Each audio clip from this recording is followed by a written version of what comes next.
أعوذ بالله من الشيطان الرجيم. بسم الله الرحمن الرحيم.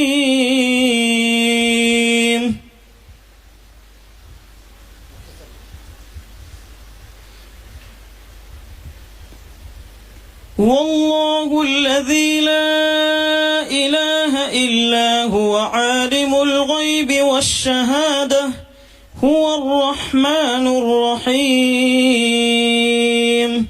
هو الله الذي لا إله إلا هو الملك القدوس السلام المؤمن المهيمن العزيز الجبار المتكبر سبحان الله عما يشركون.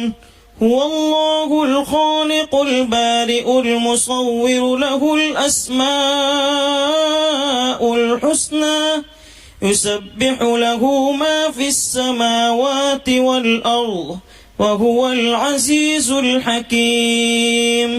صدق الله العظيم.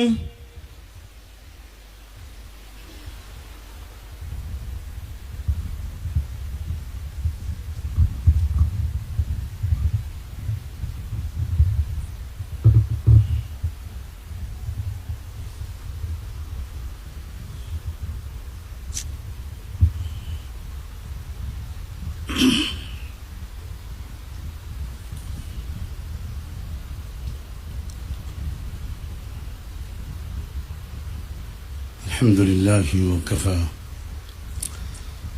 وسلام على عباده الذين اصطفى أما بعد.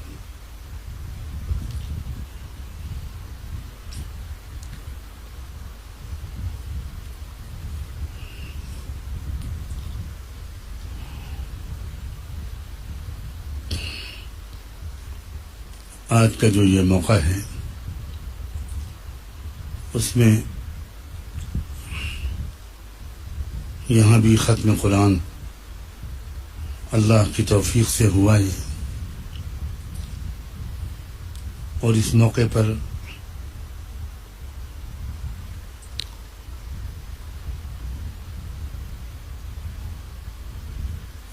مرکز تحفظ اسلام جس کے زیر اہتمام ہمارے ملک کے ممتاز عالم اور مصلح حضرت مولانا مفتی شعیب اللہ مفتاحی صاحب کے تفسیر کے دروس نشر ہوتے رہے، اور رمضان مبارک کے فضائل اور مسائل کے سلسلے میں بھی امت کی رہبری ہوتی رہی۔ وہاں ان حضرات کے زیر اہتمام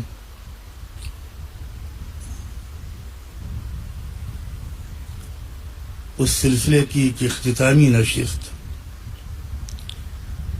آج آن لائن رکھی گئی، اور متعدد حضرات نے آج ابھی بہت ہی مفید باتیں، بہت ہی مؤثر باتیں رمضان مبارک کے بارے میں، روزے کی اصل روح اور مقصد کے بارے میں،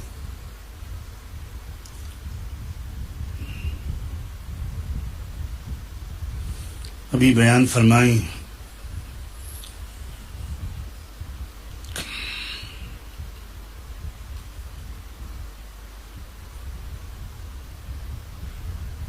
ان ساری باتوں کو دہرانے کے بجائے ایک اور پہلو کی طرف توجہ دلانا چاہتا ہوں۔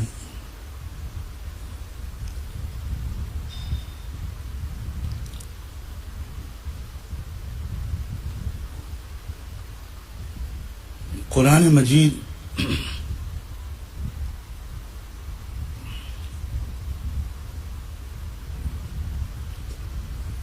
کا ایک بہت بڑا احسان یہ بھی ہے کہ اس نے قیامت تک کے آنے والے حالات کے بارے میں اشارے فرمائے ہیں، اور ہر دور میں کیا مسائل پیش ہوں گے ان کی طرف بھی رہبری فرمائی۔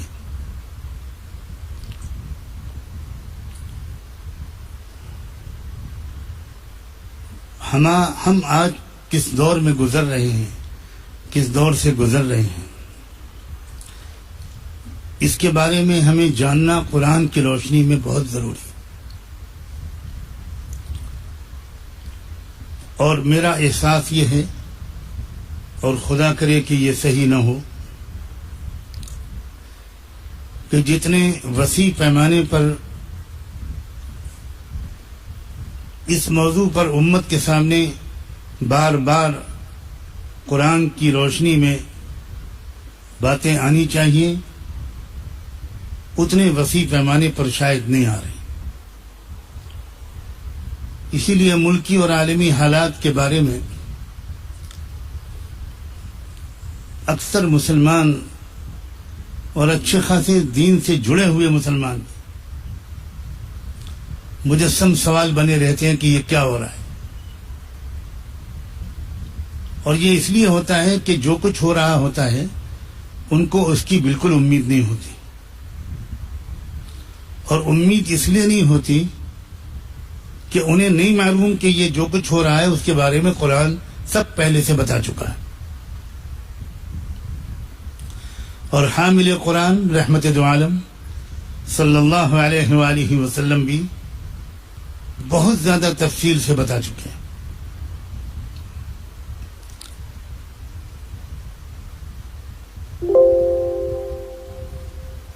جبکہ یہ وہ مضمون ہے جس کے جاننے سے ایمان بہت مضبوط ہوتا ہے، اس لیے کہ جب ایک مومن کو یہ معلوم ہوتا ہے کہ آج جو ہو رہا ہے یہ وہی ہو رہا ہے جو اللہ پہلے سے بتا چکا، یہ وہی ہو رہا ہے جو اللہ کے رسول پہلے سے بتا چکے، تو کسی قسم کی حیرت یا مایوسی یا خوف کا کوئی سوال ہی نہیں پیدا ہوتا، بلکہ اور زیادہ ایمان مضبوط ہوتا ہے یہ سوچ کر کہ ھذا ما وعدنا اللہ ورسولہ، یہ سب تو وہی ہو رہا ہے جو اللہ پہلے سے بتا چکے، اللہ کے رسول پہلے سے بتا چکے۔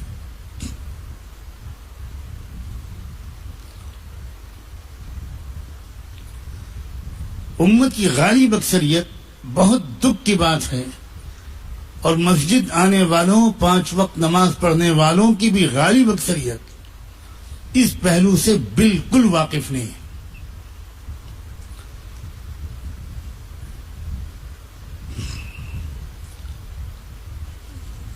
جو کچھ مسجد اقصی میں ہو رہا ہے پچھلے 4-5 دن سے، یہ سب وہ ہیں جو پہلے سے بتایا جا چکا کہ یہ ہوگا۔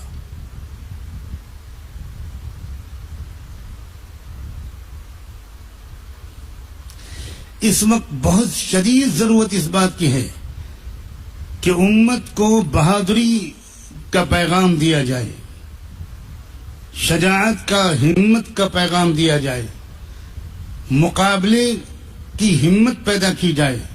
خاص طور پر ہم اس ملک کے مسلمان بہت زیادہ پچھڑ گئے ہیں اس معاملے میں۔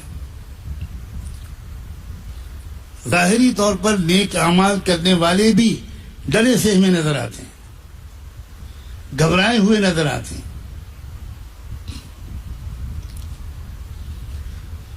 چونکہ یہ قرآن مجید کا مہینہ ہے اور یہ مجلس قرآن کی اختتامی مجلس ہے، اس لیے ضروری ہے کہ اس طرف بھی اس مجلس میں مختصراً صحیح توجہ دلائی جائے۔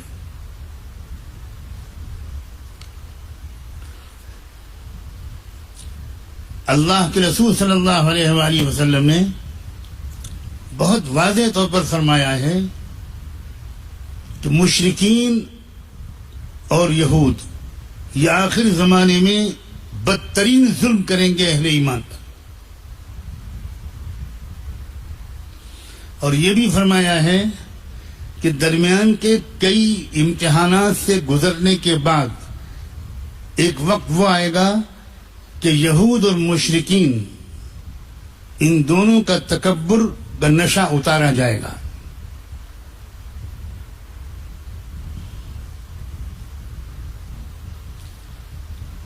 یہ نشہ اتارا جائے گا یہ سن کر کہ کوئی یہ مطلب نہ لے کہ ہمیں کچھ نہیں کرنا ہے، بلکہ اللہ کا دستور ہے کہ قاتلوہم یعذبہم اللہ بأیدیکم. اللہ کے رسول صلی اللہ علیہ وسلم کے ساتھ اللہ کا معاملہ دوسرا رہا ہے. پچھلے نبیوں کے دشمنوں کے ہلاک کرنے کے لیے اللہ نے آسمانوں سے عذاب بھیجے ہیں، لیکن محمد الرسول اللہ اور ان کے دین اور امت کے دشمنوں کے لیے آسمانوں سے عذاب بھیجنے کے بجائے اللہ نے فیصلہ کر رکھا ہے کہ جب کبھی بھی ان کو عذاب دیا جائے گا امت مسلمہ کے جیالوں کے ہاتھ سے دیا جائے گا. اور اس میں یہاں تک اشارہ ہے کہ وَيَشْفِي صُدُورَ قَوْمٍ مُؤْمِنِينَ کہ اس سے امت مسلمہ کے زخمی دلوں کو ٹھنڈک پہنچے گی.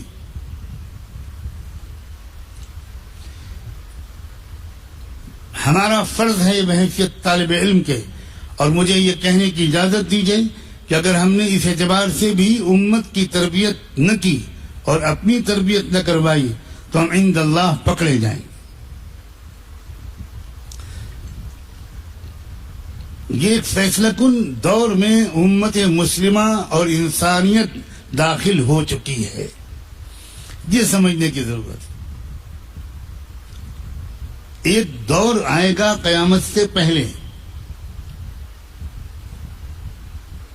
کہ بہت سخت قسم کا ٹکراؤ ہوگا، بڑا شدید ظلم ہوگا امت مسلمہ پر،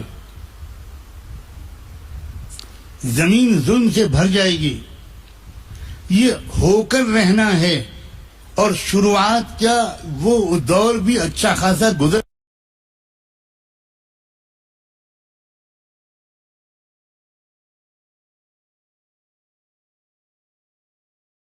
چکا اور تھوڑا سا اور گزرنا باقی ہے.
خنجر کسی پہ چلے، دنیا میں کہیں چلے، وہ تڑپتے تھے سب سے پہلے اور سب سے زیادہ.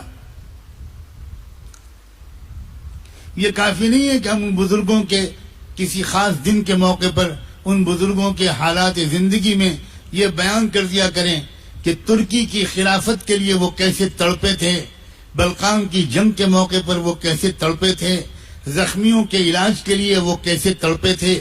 یہ کافی نہیں ہے کہ ہم لوگوں کو یہ سنائیں کہ حضرت مولانا محمد قاسم نانوتوی رحمۃ اللہ علیہ کا نکاح جب ہوا تو ایک انتہائی مالدار اور رئیس گھرانے کی لڑکی کے ساتھ ہوا تھا. ان کے منع کرنے کے باوجود وہ بار بار اپنے والدین سے کہتے رہے سرپرستوں سے کہتے رہے کہ اتنے امیر گھرانے کی لڑکی مت لائیے، میری زندگی کا نظام کچھ اور ہونے والا ہے، ایک وقت کا کھانا ہوگا یا 2 وقت کا روز ملے گا، میں نہیں کہہ سکتا، امیر گھر کی لڑکی کو لا کر تکلیف میں مت مبتلا کیجیے۔ مگر بات الٹی تھی، اس امیر لڑکی کے باپ کا اصرار تھا کہ میں اپنی بیٹی کو مولی قاسم کے سوا کسی کے نکاح میں نہیں دوں گا۔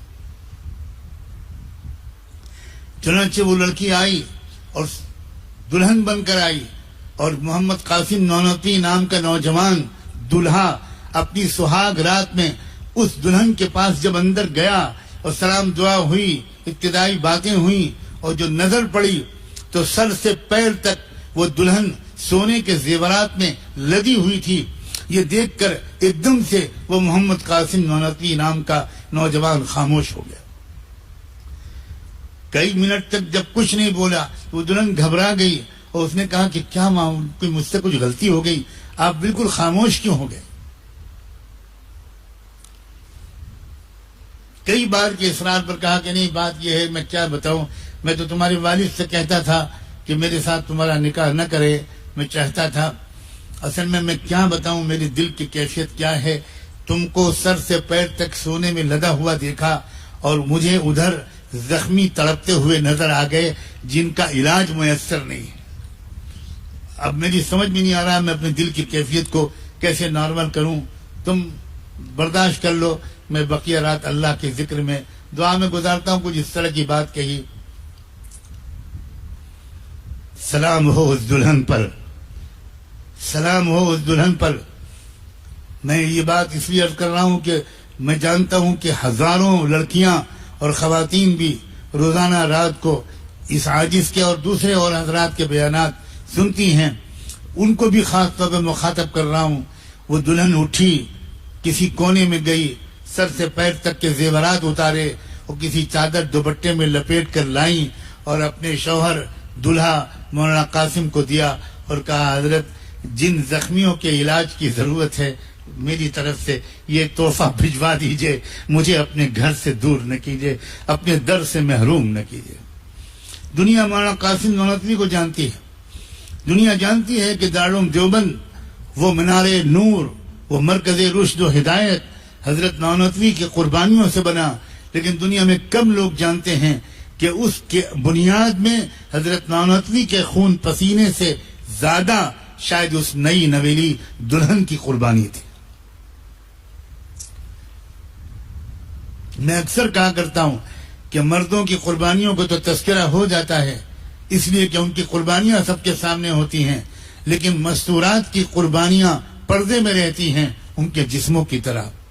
کسی کو خبر بھی نہیں ہوتی کہ فلاں دعوت کی محنت یا فلاں تعلیمی و تربیتی ادارے کے پیچھے اور اس سے پھیلنے والے عالمی فیض کے پیچھے مرد کا صرف ایک ہاتھ نہیں ہے، اس کے پیچھے کسی باوفا، کسی حوصلہ مند، کسی وفادار عورت کا بھی ہاتھ ہے۔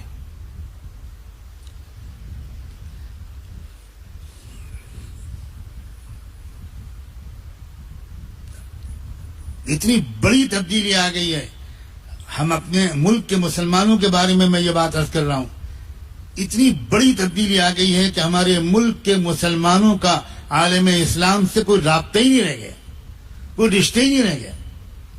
ہم اپنے ہی سر کو بچاتے رہتے ہیں اور اپنے ہی مسائل میں الجھے رہتے ہیں۔ امت کے قلب و جگر پر کیا گزر رہی ہے، قبلے اول میں کیا ہو رہا ہے، کون ہے جو اس کی وجہ سے راتوں بھر رویا ہو، کون ہے جو اس کی وجہ سے رات پر تڑپا ہو۔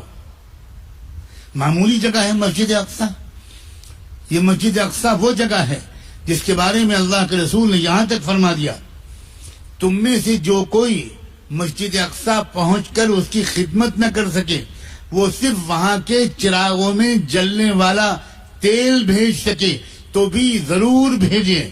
کیا مطلب ہے اللہ کے رسول کا؟ تم دنیا کے کسی کونے میں رہتے ہو، تمہیں مسجد اقصی سے جڑا ہوا ہونا چاہیے، وابستہ ہونا چاہیے۔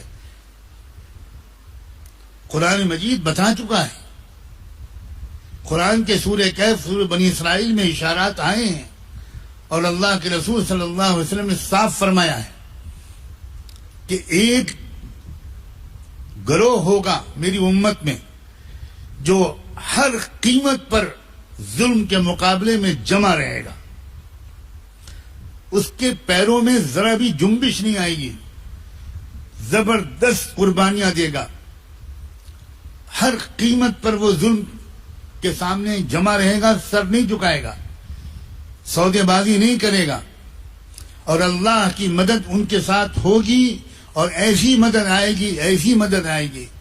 صحابہ نے شوق میں آ کر پوچھا، اللہ کے رسول، یہ جو آپ کی امت کا گروہ ہے جو آخر دم تک لڑتا رہے گا، یہاں تک کہ دجال سے بھی مقابلہ کرے گا، وہ گروہ کہاں پر ہوگا؟ یہ صحابہ نے پوچھا۔ اس کے پیچھے آپ سمجھ سکتے ہیں صحابہ کا کچھ شوق رہا ہوگا کہ ذرا اور کچھ پتہ لگ جائے تو علامتیں معلوم ہو جائیں، تو اگر ہم نے پا لیا تو ہم بھی اس میں شامل ہو جائیں گے۔ حضور نے فرمایا وہ گروہ کہیں اور نہیں، بیت المقدس میں اور اس کے اطراف میں ہو، یعنی بالکل صاف نشاندہی ہے۔ مجھے تو 1% شبے کی گنجائش ہی نہیں ہے، اور جس کے اندر شبہ ہو اللہ اس کی عقل کو میں اللہ کے حوالے کرتا ہوں کہ وہی لوگ جو کسی بھی طرح کسی حالت میں مسجد اقصی کی حفاظت سے پیچھے نہیں ہٹ رہے۔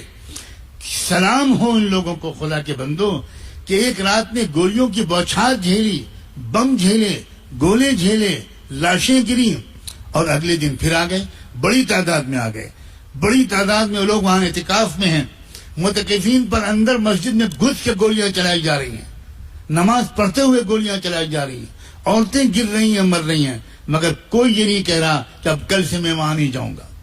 کوئی ماں نہیں کہہ رہی بیٹے سے بیٹا اب مت جانا وہاں، کوئی بیوی نہیں کہہ رہی شوہر سے کہ اب مت جانا وہاں۔ اللہ اکبر۔ میں تو سچ اپنے بارے میں کہتا ہوں، آپ کے بارے میں کہنے کا مجھے کوئی حق نہیں ہے۔ مجھے تو بالکل صاف لگتا ہے کہ ان کے ایمان کو دیکھتے ہوئے ہم صرف منافق ہیں۔ ہم ہر چیز میں شکست تسلیم کرنے کو تیار ہیں۔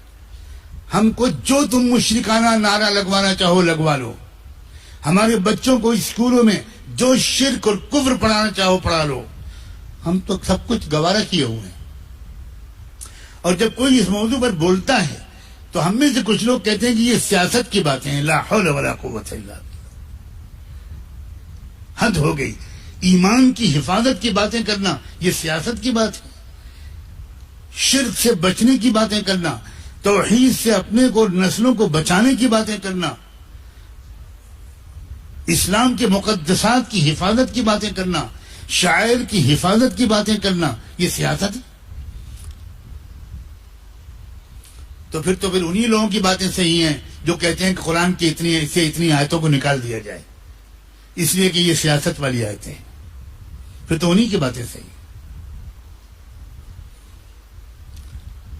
رمضان کے اس مہینے میں جہاں ہم کو انفرادی گناہوں سے توبہ کرنی ہے، وہاں ہم کو اجتماعی بزدلی اور شکست خوردگی کے بہت بڑے اجتماعی گناہ سے بھی توبہ کرنی ہے۔ اللہ ہم کو اس گناہ سے چھٹکارا نصیب فرمائے۔ کاش کے 27ویں شب، 28ویں شب اور آج کی 29ویں شب جو گزاریں لوگ اس میں اپنے لیے تمام دعاؤں کے ساتھ ان فلسطین کے جیالوں کے لیے دعا ہی کرتے۔ ہم سے آنسو نہیں بہائے جا رہے، ہم سے ان کے لیے دعا نہیں مانگی جا رہی۔ کیا ہو گیا ہے ہم کو؟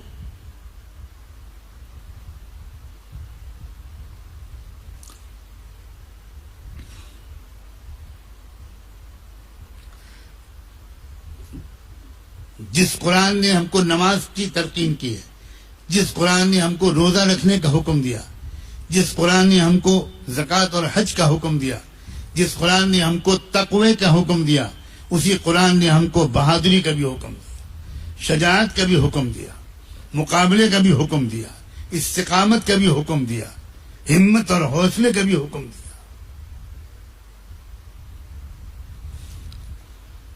لاکھوں گھروں میں سے مجھے معاف کر دینا، شاید 5 گھروں میں بھی بیوی اور شوہر بیٹھ کے ان باتوں پر گفتگو نہیں کرتے ہیں۔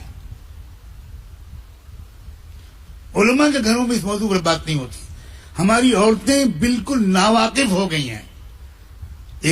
میں اپنے گھر کا بچپن یاد کرتا ہوں، ہمارے گھر میں ایک خادمہ آتی تھی دیہات کی، ان پڑھ، بالکل جاہل. سن 1967 میں جب جنگ ہوئی اسرائیل کے ساتھ، میں اس وقت 12 سال کی میری عمر تھی، تو جب اخبار آتا تھا تو وہ دیہاتی ان پڑھ دیہاتی عورت آتی تھی، بھیا بیت المقدس کا کیا حال ہے، بھیا بیت المقدس کا کیا حال ہے، بھیا اور کوئی نقصان تو نہیں ہوا؟ ہم نے کہا بوا آپ کیا کرتی ہیں؟ ہم کیا کرتے ہیں، چوٹیوں کو تھوڑا آٹا ڈال دیا، اس کے بعد دعا مانگ لی. ہم غریب آدمی خیرات تو کر نہیں سکتے، تھوڑا چوٹیوں کو آٹا ڈال دیتے اور اس کے بعد دعا کرتے. تم لوگوں سے کچھ سنتے ہیں وہاں کچھ آفت آئی ہوئی ہے، بس دعا کرتے ہیں اللہ اللہ اللہ ہمارے مسلمان لوگوں کی مدد فرما. اتنا برا حال ہو گیا ہے اس نے ایک دو نسل کے درمیان کہ علماء کے گھرانے میں بھی اس موضوع پر باتیں عورتوں کی نہیں ہوتی، بچیوں کی نہیں ہوتی، نوجوانوں سے نہیں ہوتی. کسی جلسے میں ہم تقریر کر لیتے ہیں لیکن ہمارے دل و دماغ پر اس کا غم، اس کا احساس، اس کی تڑپ، اس کا درد، اس کی کسک، اس کی چوٹ بالکل کیا ہو گیا ہے لوگوں. مجھے معاف کرنا، آج میں سچی بات یہ بیان کے حال میں نہیں تھا. میں نے کئی بار کہا کہ بھئی آج میں بالکل بات نہیں کر پاؤں گا، کیوں میں جو بات کروں گا وہ نہیں ہوگی جس کے لوگ متوقع ہوں گے، اور کوئی بات میں آج کر ہی نہیں سکتا.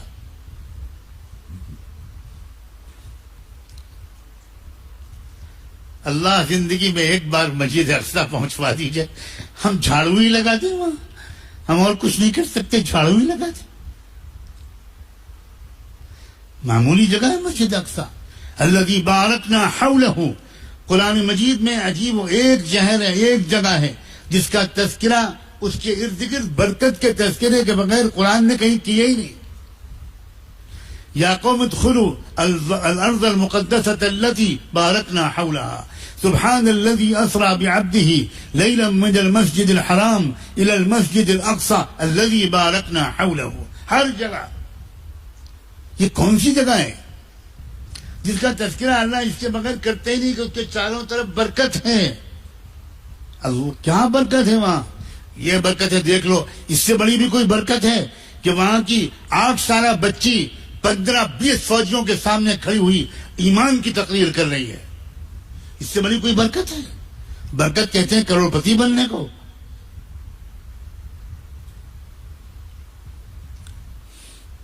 ایک بوڑھی عورت مار کے گرا دی جاتی ہے، اس کے بال گھسیٹے جاتے ہیں، اس کی بے عزتی کی جاتی ہے، لاتے مارتے ہیں پولیس والے، اور تھوڑی دیر کے بعد وہ اٹھ کے کہتی ہے مسجد اقصی گواہ رہنا، ہم تم کو ان کے حوالے نہیں کریں گے، تم ہمارا عقیدہ ہو، تم ہماری محبت ہو، تم ہمارا عشق ہو، ہم وفادار ہیں.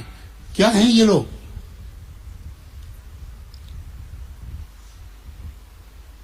اللہ اکبر.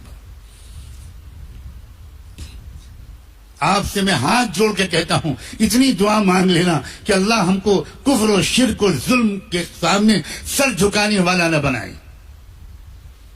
ارے مرنا ایک ہی بار ہے بھائی، 10 بار مرنا ہے.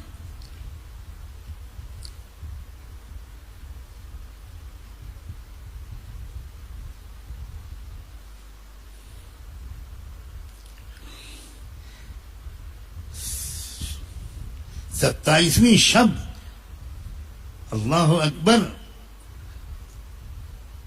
اور گولیوں کی بوچھار، بموں کے گولے، آگ لگائی جا رہی ہے. کوئی وسوسے میں نہ آئے کہ کیوں اللہ تعالیٰ حفاظت نہیں فرما رہے، کیوں اللہ تعالیٰ مدد نہیں فرما رہے. اللہ اکبر. اللہ تبارک و تعالی بہت حکیم ہے، بڑی قدرت والے ہیں. اللہ اگر پہلے مرحلے میں مدد کر دیں تو دنیا کو ایمان کی طاقت دیکھنے کا کہاں موقع ملے گا؟ دنیا کو دکھا رہے ہیں اللہ. تم سمجھتے ہو 1442 سال گزر گئے میرے محبوب کو، دیکھو محمد کی تاثیر، دیکھو محمد کی نسبت. دکھائے رہے ہیں اللہ تعالیٰ دنیا کو. ہر چیز میں حکمت ہوتی ہے، اور شاید یہ منظر دکھا کر اللہ ہم لوگوں کو بھی آخری موقع دے رہے ہیں. لو تصویریں دیکھو، اب تو کم سے کم اپنے منہ پر تماچے مارو. اب تو کم سے کم کچھ ہوش کے ناخن لو.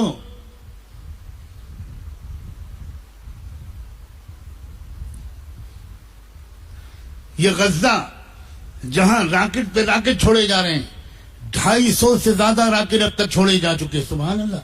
آپ نہیں جانتے غزہ میں ایک ماچس کی تیلی اندر نہیں آ سکتی، راستے سب بند ہیں، اور ایک بہت بڑا جیل ہے وہ، وہاں کوئی چیز اندر آ ہی نہیں سکتی.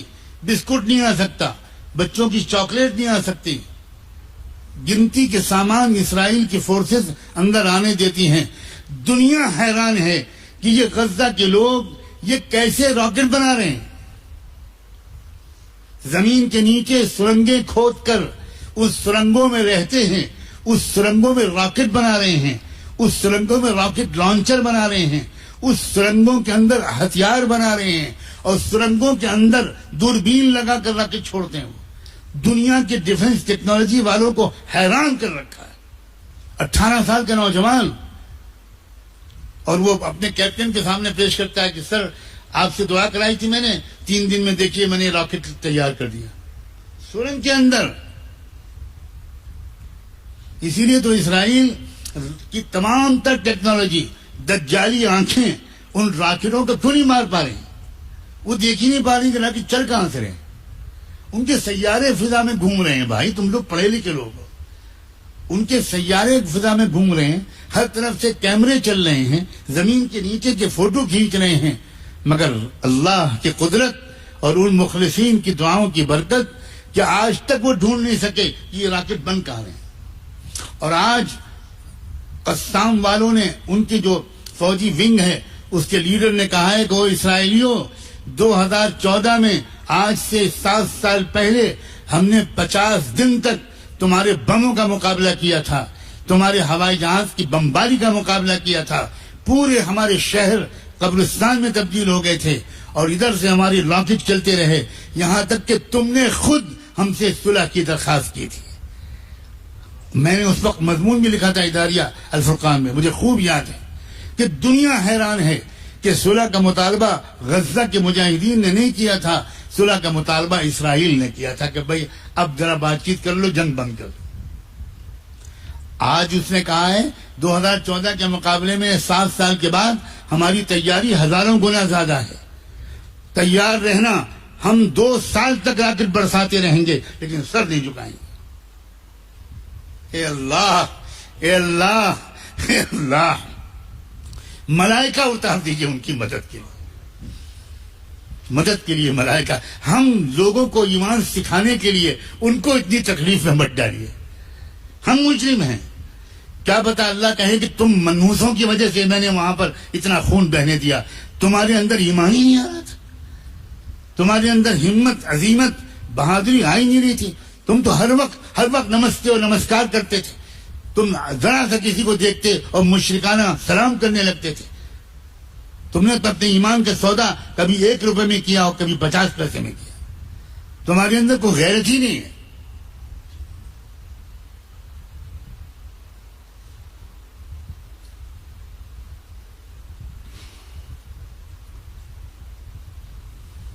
وہاں کا وزیر اعظم خود تراویح پڑھاتا ہے، اور تراویح پڑھانے میں 4 رکعت کے بعد جو ہم لوگ پانی پیتے ہیں وہ 4 رکعت کے بعد پورا رپورٹ دیتا ہے کہ لیٹسٹ پوزیشن کیا ہے، جنگ کے میدان کی لیٹسٹ پوزیشن کیا ہے. ہر 4 رکعت کے بعد وہ رپورٹ لیتا ہے، اور بقیہ لوگ دعا میں مصروف رہتے ہیں کہ اللہ خوشخبری سنا دیجیے گا. وہ آتا ہے نکل کر آپریشن روم سے اور کہتا ہے کہ الحمدللہ 5 اور مارے گئے. پڑھیے امام صاحب کھڑے ہوئے. یہ ہے تراویح مجاہدین کے.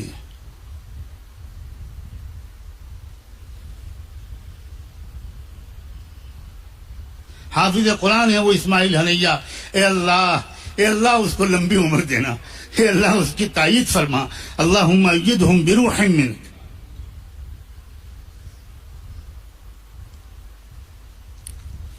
یاد رکھنا یہ وہی ہو رہا ہے جو احادیث میں آیا تھا، بالکل وہی ہو رہا ہے، حرف بحرف وہی ہو رہا ہے. 2 اسٹیج سجیں گے دنیا میں آخری فیصلے کے لیے، یہ اللہ کے رسول صاف فرما گئے.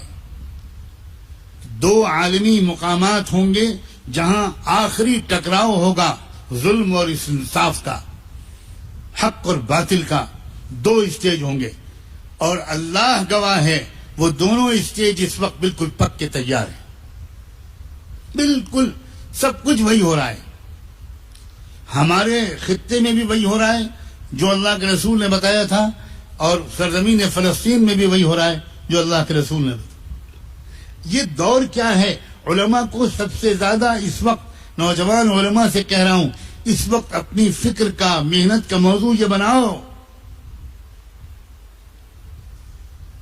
خالی فقہی اختلافات تک اپنی علمی استعداد کو محدود رکھنے کی غلطی مت کرو. ہر دور کا علم ہوتا ہے، ہر دور کا موضوع ہوتا ہے. اس دور میں اس بات کو سمجھنے کی کوشش کرو کہ یہ کون سا دور ہے.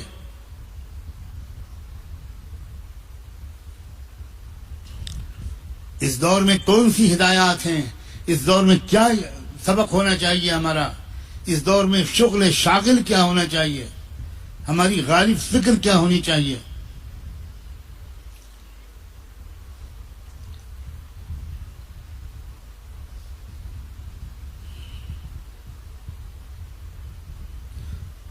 یہ رمضان قرآن کا مہینہ ہے، اور قرآن میں ہر دور کا تذکرہ ہے اور ہر دور کے بارے میں ہدایات ہے.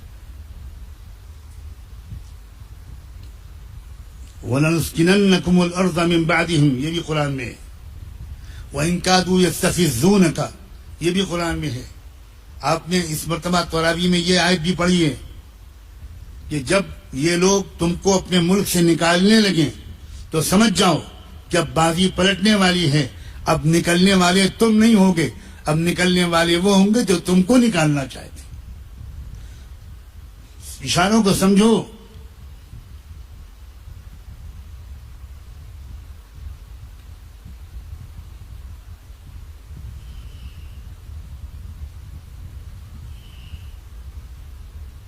کس موقع پر کیا دعا مانگی جاتی ہے؟ اگر آپ کو اس دور، اس وقت کا اندازہ صحیح نہیں ہے تو اس وقت والی دعا بھی کرنے کی توفیق نہیں ملے گی. یہ دعا کب سکھائی گئی موسیٰ علیہ السلام کو؟ ربنا اطمس علی اموالہم واشدد علی قلوبہم فلا یؤمنوا حتی یروا العذاب العلیم. شروع میں نہیں سکھائی گئی، درمیان میں نہیں سکھائی گئی. جب وقت آ گیا بازی کے پلٹنے کا، تب موسیٰ علیہ السلام کو القاء ہوا کہ اب یہ مانگو. نوح علیہ السلام نے کب دعا مانگی؟ رب لا تذر علی الارض من الکافرین دیارا انک ان تذرہم. کب مانگی دعا؟ اللہ کے رسول نے یہ دعا کب مانگی تھی کہ رب ادخلنی مدخل صدق واخرجنی مخرج صدق واجعل لی من لدنک سلطانا نصیرا. جب حضور کو مکے سے مدینے ہجرت کی کا اشارہ ملا تب وقل رب ادخلنی، وقل، اللہ تعالیٰ نے حضور سے کہا اب تم مجھ سے یہ دعا مانگو. پہلے نہیں منگوائی یہ دعا. یہ بھی تو علم ہے، یہ بھی تو تفقہ ہے کہ اس وقت کون سی دعائیں مطلوب ہیں، اور وہ دعا وہ مانگی جائیں جن کا تکوینی طور پر وقت آ گیا. یہ بہت گہرے تفقہ کی ضرورت ہے. میرے سامنے نوجوان علماء بیٹھے ہیں، اس لیے میں یہ مضامین بیان کر رہا ہوں. اور علماء سے ہاتھ جوڑ کے درخواست ہے کہ وہ اپنے دروس میں، بیانات میں ذرا اس پہلو کو بھی جگہ دیں، اس کی شایان شان جگہ دیں.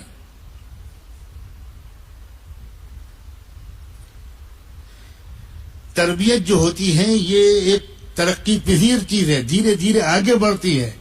اگر تربیت آپ کرتے رہیں اور اگلا دوسرا سبق ہی نہ دیں اور پچھلی 50 سال تک ایک ہی سبق کو دہراتے رہیں تو یقیناً اکتاہٹ آ جائے گی.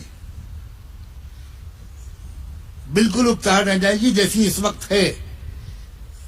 ہر دم نیا سبق، ایک نشاط، ایک آگے بڑھنا. تبھی تو 23 سال کے اندر اتنا بڑا انقلاب آ گیا.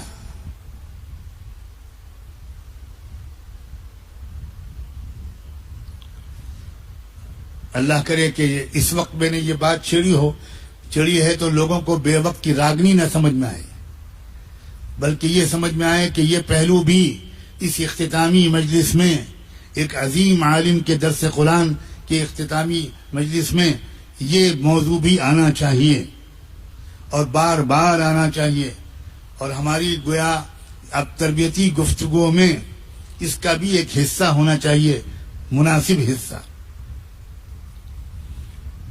کیونکہ یہ تو امتحان ہر ایک کے اوپر آئے گا کہ تم جھکتے ہو کفر کے سامنے یا نہیں، دجال کو رب مانتے ہو یا اللہ کو رب مانتے ہو۔ اگر سامنے نظر آنے والا طاقت حکمراں تم کو نظر آتا ہے کہ اس کو خوش رکھنا ضروری ہے ورنہ میں ذلیل ہو جاؤں گا، تو تم گئے۔ قل اللہم مالک الملک تؤتی الملک من تشاء وتنزع الملک ممن تشاء وتعز من تشاء وتذل من تشاء۔ آج ہمارے ملک میں سب سے زیادہ ذلیل وہی ہو رہے ہیں جو چند سال پہلے سب سے زیادہ عزت کے مستحق قرار پا رہے۔ یہ کھلی ہوئی دلیل ہے کہ نہیں کہ تعز من تشاء وتذل من تشاء۔ اتنی ذلت شاید ہی کسی ملک کے حکمرانوں کو ملی ہو جتنی اس وقت مل رہی۔ ہر شخص تھوک رہا ہے، پوری دنیا کے اخبارات کہہ رہے ہیں، پوری دنیا کے میڈیا کہہ رہا ہے کہ ان سے زیادہ نااہل، بے حس، نکمے پوری دنیا میں کہیں حکام ہے ہی نہیں۔ وہی میڈیا جو ان کو عالمی لیڈر قرار دے رہا تھا، وہی میڈیا اس وقت کیا کیا کہہ رہا ہے، یہ ہے تعز من تشاء وتذل من تشاء۔ اور آگے آگے دیکھنا ہوتا ہے کیا، یہ سمجھ لو، لیکن تماشائی بن کے دیکھنا ہے کہ ہم تماشا دیکھتے رہے تو جو تماشائی بنے گا اس کا بھی تماشا بنے گا۔ اللہ ہم کو حزب اللہ میں شامل کرے، اللہ ہم کو اہل حق اور انصار دین، انصار حق میں شامل کرے۔ اللہ کسی نہ کسی طرح ہم کو، اللہ تعالی حق کے حامیوں میں، سپاہیوں میں، باطل کے دشمنوں میں، ظلم سے ٹکر لینے والوں میں اللہ ہمیں ہمارا نام بھی لکھ لیجئے۔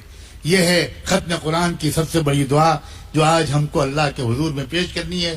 اللہ اس قرآن کے وسیلے سے آپ سے دعا مانگتے ہیں، اللہ ہم کو ہمارے اندر سے یہ خوف نکال دیجئے، غیر اللہ کا یہ خوف نکال دیجئے، ہمارے دل کو یقین سے اور وفاداری کے جذبات سے بھر دیجئے۔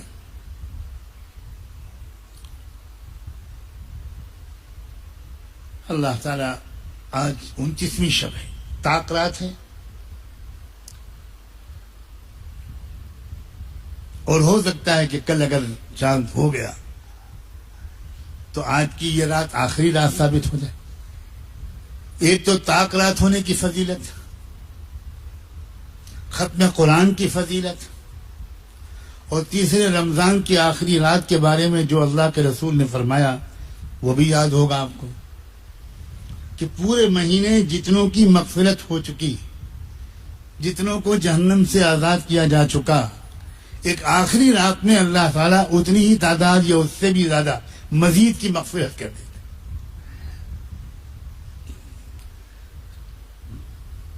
تو آج کی رات کو تو کئی خصوصیتیں بھی حاصل ہو سکتی ہیں، اور جس گناہ کی طرف میں نے اس وقت اشارہ کیا ہے عام طور پر اس گناہ کی طرف تو ہماری توجہ جاتی ہی نہیں کہ ہم نے تو قرآن کو چھوڑ دیا، بالکل چھوڑ دیا قرآن۔ یہ تو سال میں رمضان کا مہینہ نہ ہوتا تو یہ امت قرآن کو اس طرح چھوڑ چکی ہوتی جس طرح دوسری قوموں نے اپنی کتابوں کو چھوڑا ہے۔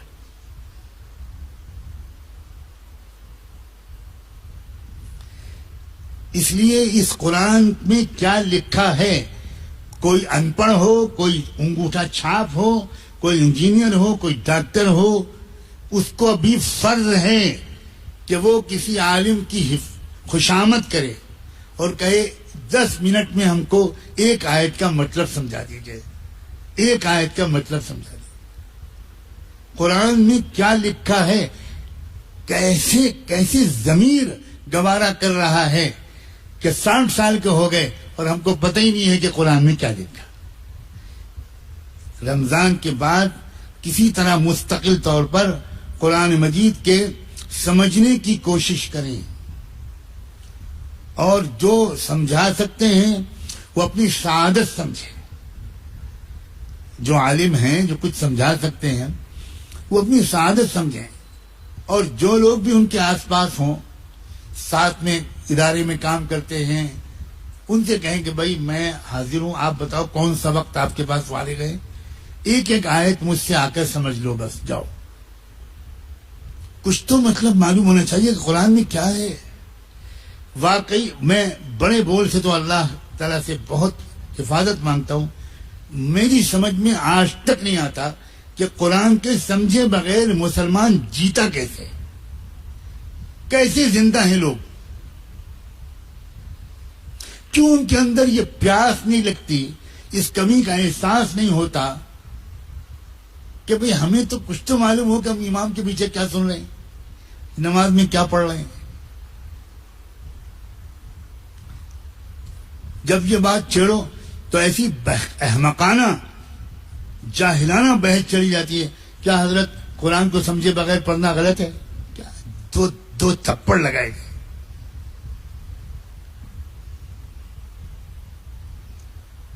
خوشبو لگائے بغیر بیوی کے پاس جانا صحیح ہے غلط؟ وہاں تم انڈیل لو، تم اپنے اوپر ہی اتر، اور کالے کلوٹے چہرے پر خوب نیویا کریم لگا لو تاکہ آدھے گھنٹے کے لیے گورے بن جاؤ، وہاں نہیں پوچھتا کوئی مسئلہ۔ بے ضمیری کی انتہا ہے کہ قرآن مجید کے سمجھنے کا شوق نہیں پیدا ہوتا، اور کہتے ہیں ہم مسلمان ہیں، برسوں سے نماز پڑھ رہے ہیں، انہیں یہی نہیں معلوم کہ سبحان اللہ وبحمدہ کا کیا مطلب ہے، سبحان ربی العظیم کا کیا مطلب ہے، انہیں یہی معلوم نہیں الف لام میم ذالک الکتاب لا ریب فیہ کا کیا مطلب ہے۔ کیسے ہے بھائی، کیسے مسلمان ہیں؟ ہر وہ شخص جو قرآن نہیں سمجھ سکتا، مرد ہو یا عورت، اس کو چاہیے کہ وہ کسی بھی طرح ایک ایک آیت کا ترجمہ پڑھ لے، قرآن ترجمے والا پڑھنے کی عادت ڈال لے۔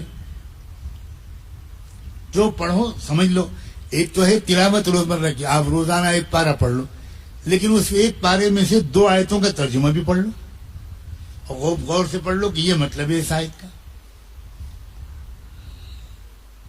یہ قرآن کے ادنا درجے کا حق ہے کہ ہم سمجھیں تو کہ قرآن کیا کہہ رہا ہے ہم سے۔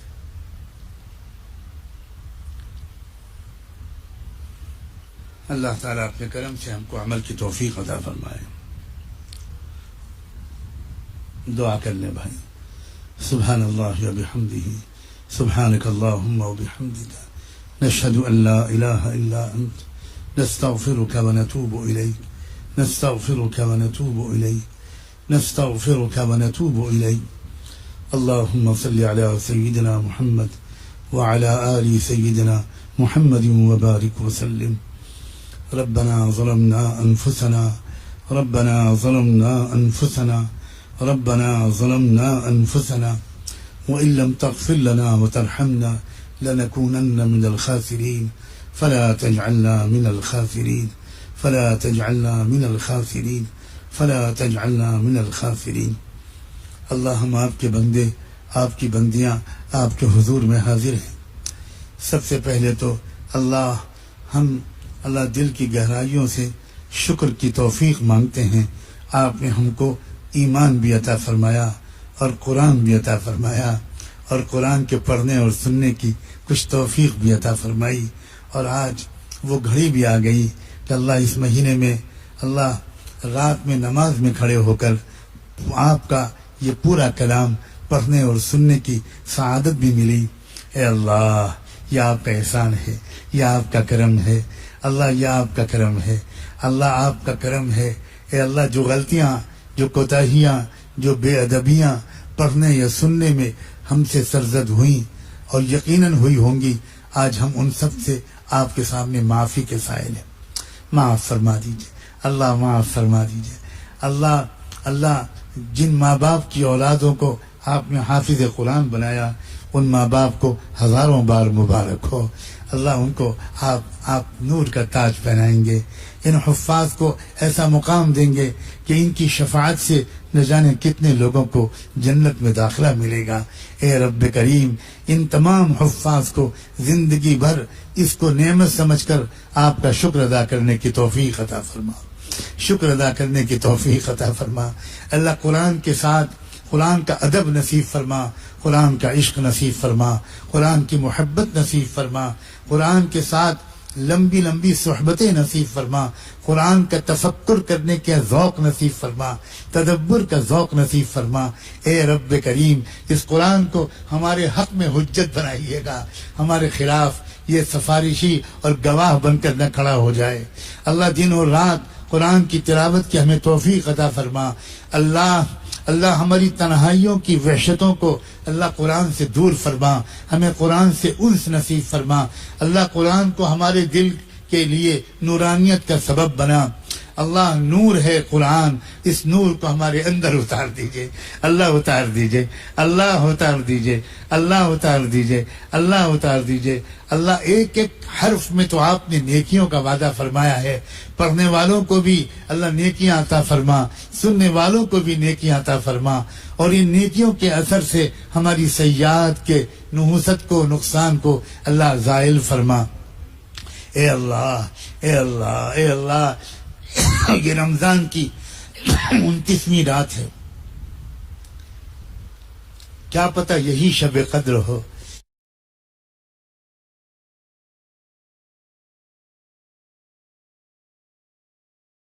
کیا پتہ یہی شب قدر ہو، کیا پتہ یہی شب قدر ہو۔ بار الہا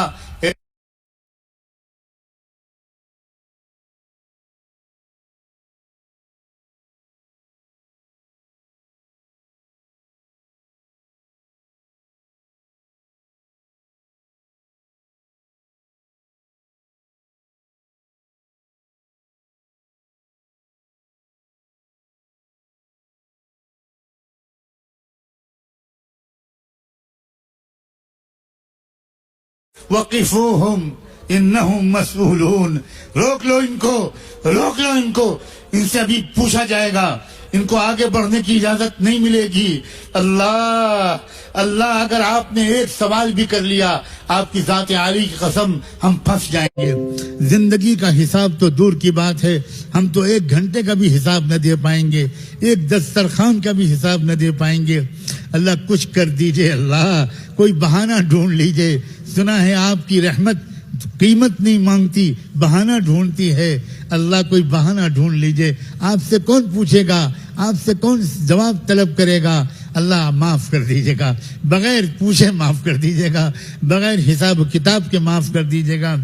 اللہ کتنی بار ایسا ہوتا ہے کہ کوئی طالب علم کمزور سا ہوتا ہے، صحت بھی کمزور ہے، بار بار بیمار پڑتا ہے، وہ امتحان دینے کے لیے جب ممتحن کے پاس آتا ہے، ممتحن پہچان لیتا ہے یہ کمزور بچہ ہے، بس خانہ پوری کر کے اس سے نام وام پوچھ کے کہتا ہے جاؤ بیٹا جاؤ، اور اسے پاس کر دیتا ہے۔ اللہ ممتحن سے کروڑوں گنا زیادہ مہربان آپ ہیں، اور اس طالب علم سے کہیں زیادہ قابل رحم ہم ہیں، قابل رحم ہیں، مسکین ہیں، فقیر ہیں، اللہ مریض ہیں۔ اللہ معاف فرما دیجئے، اللہ معاف فرما دیجئے، اللہ معاف فرما دیجئے۔ اللہ آج مان جائیے، اللہ آج خالی ہاتھ واپس مت لوٹائیے۔ اللہ بھیکاری آئے ہیں، رمضان کی خیرات مانگنے آئے ہیں، اللہ رمضان کی خیرات دے دیجئے، اللہ رمضان کی خیرات دے دیجئے، اللہ طاق رات کی خیرات دے دیجئے۔ اللہ قرآن مجید کے پڑھنے اور سننے کے بعد آپ جو خیرات بانٹتے ہیں، اللہ ختم قرآن پر لوگ ایک دوسرے کو تحفے دیتے ہیں، یہ کھلاتے ہیں وہ کھلاتے ہیں، اللہ آپ شراب محبت پلا دیجئے، اللہ شراب محبت پلا دیجئے۔ وَسَقَاهُمْ رَبُّهُمْ شَرَابًا طَهُورًا، اللہ وہ کیسے خوش نصیب بندے ہوں گے جن کے ساقی آپ خود ہوں گے، اللہ آپ خود پلائیں گے۔ یہ نہیں کہا آپ نے میں غلمان کے ہاتھ سے پلواؤں گا، میں فلاں کے ہاتھ سے پلواؤں گا، کہا نہیں، یہ میرے معزز مہمان وہ ہیں جن کو میں خود اپنے ہاتھ سے پلاؤں گا۔ اللہ چھوٹا منہ بڑی بات ہے، ناراض نہ ہوئیے گا۔ اللہ کوئی ترکیب کر دیجئے کہ ہمیں بھی آپ انہیں میں شامل کر دیجئے جن کو آپ اپنے ہاتھ سے پلائیں گے۔ اللہ اے رب کریم، اے اللہ تقوی نصیب فرما، اے اللہ تقوی نصیب فرما، گناہوں سے بچا لیجئے۔ اللہ آپ کے جن علماء کرام نے، ہمارے جن علماء کرام نے آج کی مجلس میں یا اس سے پہلے اس نشریاتی ادارے کی طرف سے یا روئے زمین کے کسی ادارے کی طرف سے کہیں پر بھی اے اللہ جو اچھی خیر کی باتیں ہمیں بتائی ہیں ان سب علماء کو اجر عظیم عطا فرما، اور ان باتوں پر عمل کی ہمیں توفیق عطا فرما، ان باتوں پر عمل کی ہمیں توفیق عطا فرما۔ اللہ آپ خواب غفلت سے ہم کو بیدار کر دیجیے۔ اللہ ہماری پیشانی کے بال پکڑ کے ہم کو خیر کی طرف کھینچ لیجئے، ہم کو خیر کی طرف کھینچ لیجئے، اللہ خیر کی طرف کھینچ لیجئے۔ اللہ ہم کو اپنی توبہ کا اعتبار نہ رہا، صبح کو توبہ کرتے ہیں دوپہر سے پہلے ٹوٹ جاتی ہے۔ اے رب کریم اللہ استقامت نصیب فرما۔ آج کی رات ہم آپ سے آج کچھ عہد کرنا چاہتے ہیں۔ اللہ ہم آپ سے ہاتھ پر بیعت کرنا چاہتے ہیں، اللہ آپ سے عہد کرنا چاہتے ہیں، اللہ آپ سے عہد کرنا چاہتے ہیں، اللہ آپ سے عہد کرنا چاہتے ہیں۔ رجال صدقوا ما عاهدوا الله عليه فمنهم من قضى نحبه ومنهم من ينتظر وما بدلوا تبديلا۔ اللہ ہم انہی رجال کے نقش قدم پر چلیں گے، چلنے کی کوشش کریں گے۔ آج آپ سے یہ عہد کرتے ہیں، اللہ ہمیں قبول کر لیجئے، اللہ ہمیں قبول کر لیجئے، اللہ قبول کر لیجئے۔ اللہ ہم آپ سے عہد کرتے ہیں توحید پر قائم رہیں گے، سنت و شریعت پر قائم رہیں گے، اللہ کفر کے سامنے سر نہیں جھکائیں گے، ظلم سے خائف ہو کر غلط رخ پر نہیں جائیں گے، اللہ مقابلہ کریں گے، استقامت کے ساتھ مقابلہ کریں گے۔ اللہ اس ملک کو جاہلیت کے حوالے نہیں ہونے دیں گے۔ اے اللہ اس ملک کو، اس خطۂ زمین کو اے اللہ مشرکوں کے لیے حوالے نہیں ہونے دیں گے، خوب خدمت کریں گے۔ اللہ پورے ملک میں اس وقت جو حالات ہیں اے اللہ ایسا نظام بنوا دیجئے کہ اللہ ایک ایک دروازے پر دستک دے کر ہر گھر میں رہنے والوں کی، ہر کچے پکے مکان میں رہنے والوں کی جو ضرورتیں ہوں اللہ ہم ان کو پورا کرنے کی کوشش کریں گے۔ اللہ خدمت خلق کا ایک زبردست نظام جاری کروا دیجئے، ہم کو اسباب کے طور پر قبول کر لیجئے، اور پھر اس خدمت خلق کے مخلصانہ نظام کے ذریعے سے اللہ ہر کچے پکے گھر میں کلمے کو داخل کر دیجئے، کلمے کو داخل کر دیجئے، چپے چپے سے کلمے کی آوازیں آنے لگیں۔ اللہ یہ منظر دکھا دیجئے، اس منظر کے قائم کرنے والوں میں ہمیں بھی، ہمارے اہل و عیال کو بھی شامل کر دیجئے۔ اللہ آپ گواہ ہیں آج کے اس انتشار کے زمانے میں آپ کے جو بندے دین کی خدمت میں لگے ہوئے ہیں وہ ہیں جن کی بیویاں ان کے ساتھ بھرپور تعاون کرتی ہیں۔ اللہ دین کے تمام کارکنوں کی بیویوں کو، ان کی شریک حیات خواتین کو ان کے احسان کا بہترین صلہ عطا فرما۔ آپ کی قسم اگر مستورات اتنا ساتھ نہ دیں تو مرد کام نہیں کر پائیں گے۔ اللہ یہ باپردہ با حیا یہ خود دو پردہ نشیں ہیں، ان کی تو قربانیوں کا بھی کسی کو پتہ نہیں چلتا، ان کے تعاون کا اور وفا کا بھی کسی کو پتہ نہیں چلتا۔ اے اللہ ہم میں سے ابھی جن کا نکاح باقی ہے سب کو ایسی وفادار شریک حیات عطا فرما، سب کو وفادار شریک حیات عطا فرما جو دین کی حفاظت، اشاعت اور اقامت کے کاموں میں اپنے شوہر کی بھرپور حوصلہ افزائی کرے، خوب ساتھ دے، اور جو ساتھ دے رہی ہیں اے اللہ ان کو بہترین جزا عطا فرما، لمبی عمر عطا فرما، بیماریوں سے حفاظت فرما۔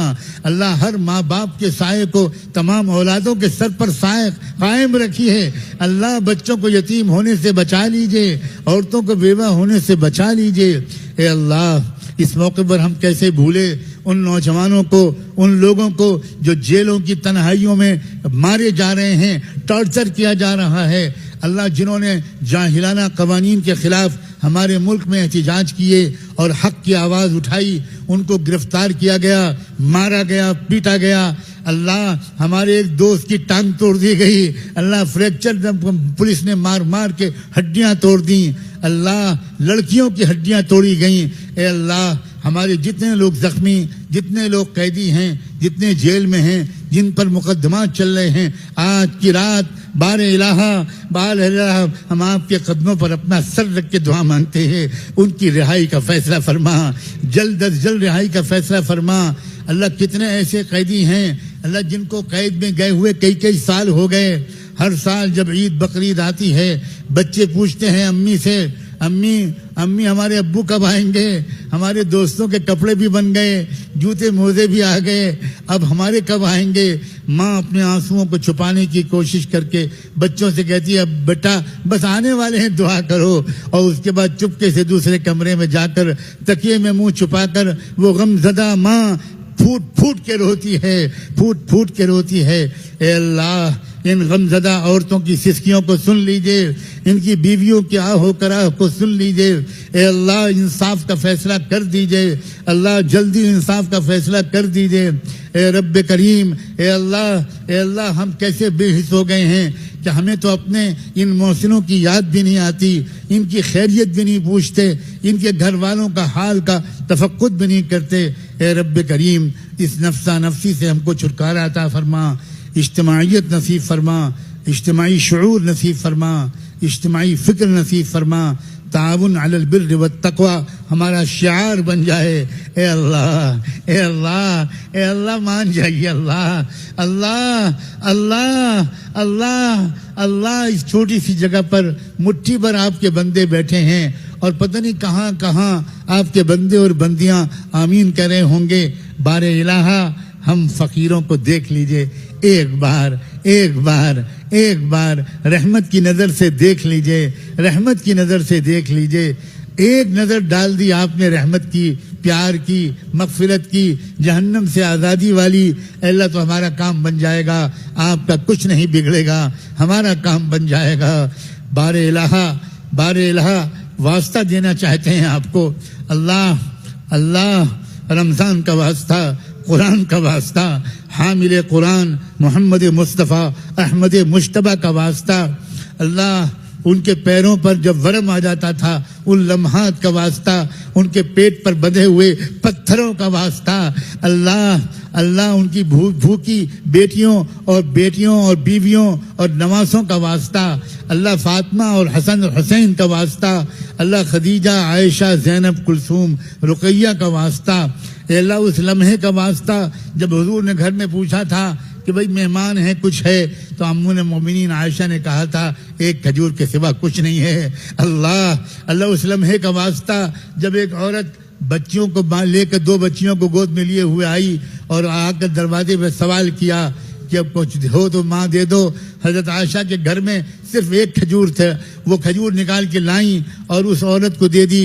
اس عورت نے آدھی کھجور ایک بیٹی کو کھلا دی اور آدھی دوسری بیٹی کو کھلا دی اور خود بھوکی رہی. اللہ اکبر. بعد میں حضور جب تشریف لائے تو حضرت عائشہ نے حضور سے بہت درد کے ساتھ یہ واقعہ سنایا تو آپ نے فرمایا بتاؤ ماں اگر بچوں پر اتنی شفیق ہے کہ بھوکی رہی مگر بچوں کو کھلا دی آدھی کھجور، تو سوچو رب کتنا اپنے بندوں پر مہربان ہوگا. اللہ ہم آپ کو اس رحمت کا واسطہ دیتے ہیں جو اس وقت آپ کے محبوب نے حضرت عائشہ کو سمجھانا چاہا تھا.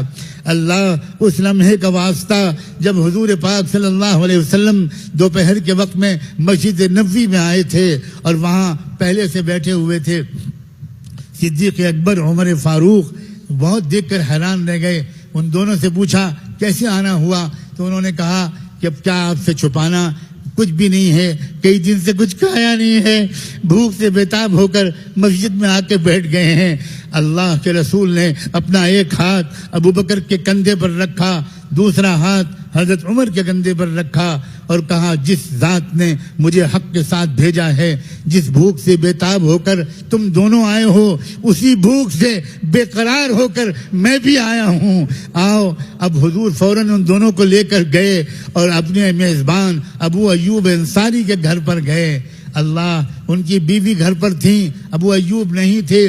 بیوی اچھل گئی خوشی سے، مرحبا مرحبا مرحبا، آقا تشریف لائیے. جلدی سے بٹھایا اور کہا کہ میں بلا کے لاتی ہوں، میرے شوہر ابو ایوب کسی کام سے گئے ہیں، میں بلا کے لاتی ہوں. وہ دوڑتی ہوئی گئیں، بلا کے لائیں. ابو ایوب آئے، فوراً سمجھ گئے دوپہر کے وقت میں آنے کا کیا مطلب ہے. جلدی سے ایک بکری اٹھائی کہ اس کو ذبح کر کے پیش کریں. اس وقت بھی رحمت دو عالم نے کہا ابو ایوب دودھ دینے والی بکری کو مت ذبح کرنا، اس کے بچوں کو دودھ نہیں مل پائے گا، دودھ دینے والی بکری کو مت ذبح کرنا۔ اللہ، انہوں نے بکری ذبح کی، گوشت بھونا، بیوی نے آٹا گوندا، روٹی پکائی اور پھر لا کر سامنے رکھا۔ اس وقت بھی حضور نے اس میں سے کچھ اٹھایا اور کہا پہلے فاطمہ کو دے کر آؤ، 3 دن سے فاطمہ نے کچھ کھایا نہیں ہے۔ اللہ، ہم کیا منہ دکھائیں گے، ہم کیا منہ دکھائیں گے؟ پیٹ بھر بھر کے کھاتے ہیں، طرح طرح کے ذائقے دار کھانے کھاتے ہیں، پھر بھی نمازیں چھوڑتے ہیں، پھر بھی بے وفائی کرتے ہیں۔ اللہ اللہ، کیا ہوگا ہمارا حشر جب صحابہ ہم سے پوچھیں گے اسی وجہ سے ہم بھوکے رہے تھے، اسی وجہ سے ہم پیاسے رہے تھے، اسی وجہ سے ہمارے گھر میں چولہے ٹھنڈے رہے تھے۔